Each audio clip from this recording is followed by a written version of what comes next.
গাধা দিনরাত পরিশ্রম করে, অনেক ভারী ভারী বোঝা বহন করে। অপর সাইডে দেখা গেলে আমরা দেখতে পাবো সিংহ কিন্তু 18 ঘন্টা ঘুমায়।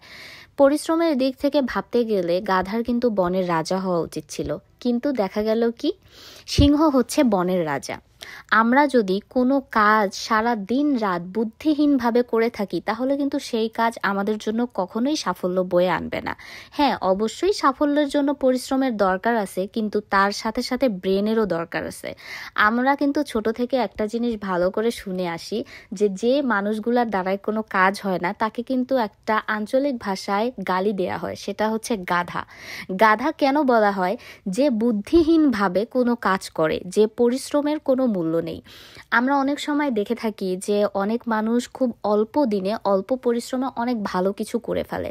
দেখা যায় যে মানুষগুলা খুব শর্ট টাইমে অনেক ভালো কিছু করে ফেলে, তাদের পিছনের হিস্ট্রিটা শুনলে বোঝা যাবে যে তারা আসলে পরিশ্রম করেছে, তার পাশাপাশি বুদ্ধিকে কাজে লাগিয়েছে। বুদ্ধি ছাড়া পরিশ্রম কখনোই সফল হতে পারে না।